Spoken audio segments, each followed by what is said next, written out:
I never knew that the #1 cause of death, sleep deprivation.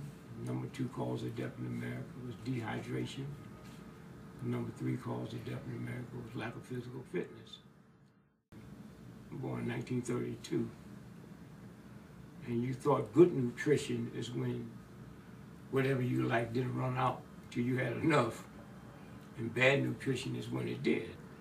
And so soda pop and lemonade and Kool-Aid was my drink. See, I'm not aware that the universe is like a big old dumb computer. I never understood that till I had children. I called home one day and said, hey, put your mother on the phone real quick. I need to yell at her. And I heard one of the children ask their mother, why Dad want to yell at you? And I realized children hear what you say, not what you mean. So the computer hear what you say, not what you mean. And so when that computer tells you as a black person and as a woman you need sweetness in your life, it means human dignity. It don't mean soda pop. And if you look at the black folks, if you look at where in racial proportion, where the most cookies, where the most sugar, where the most, you can't go in a white place and find them big old gallon jars of purple drinks and pink drinks and blue drinks. It's because we're reaching for the sweetness that it said. And so I grew up with wanting nothing but me. I don't care how, hot or cold, just wake up in the morning with it. So that's what I thought nutrition was. I thought going across the street to the store. What saved us was economics. You didn't have enough money to eat enough of it. You know, it's like me and you go out to a bar and we dirt poor, and we ain't got enough money to drink enough to affect our driving. So although we had our own taste, it don't mess us up. I get to Chicago, and I meet a black woman named Dr. Ford. You don't have to be honored on this planet. Being honored by thieves don't mean nothing. The universe, she had more to do with changing the mentality on health, nutrition, and diet, and spirituality. The only reason I had a problem with her is she was like 104 and she looked like she was 70.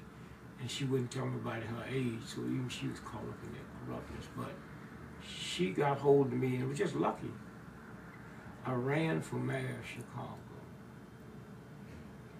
And to run against Mayor Daley, the Mayor Daley machine was probably the most corrupt machine in the history of the planet, including Julius Caesar. Mm-hmm. And I ran against him. And I had white racist cops come and told me, I had Italian mobs, man, we like you, you're just act Italian, but don't do that. Let me pay you to get out. Italian mob. Because this man will kill you. And so I ran as a write-in candidate. And Dr. Fulton, who I didn't know, brought salads and stuff by the campaign headquarters. And I couldn't eat them. I couldn't feed them because I know the Daley machine would poison all of them. So I threw them away, but I took everybody's name. And had I not had that policy of being kind and thanking folks, I wouldn't know nothing about nutrition. And then I went by to thank her for the salads until I threw them away. And I see these thugs that I hang up with, man. I see them in this health food place, getting these salads. and then they leave there and go to the greasy spoon next door. I saw the pimps and the hustlers sitting there with these salads and they'd. So I eased over to him and I said, Doc, I know these thugs, you know, dope pushers, and what's this about? What you doing in here? You selling dope? No. She said, the salad all keeps their thing hard. That's why they were drinking and throwing and leaving the salad, right? And so that's when I first started realizing. And then me and her hooked up real close. And the formulas she had. Mm-hmm. The sad part is she had a brother, no, a son that worked there with her. that ended up losing one leg because he had sugar diabetes, because he go next door and eat what the pimp say. And the pain that she went through. I listened to her because I saw it. I saw it work.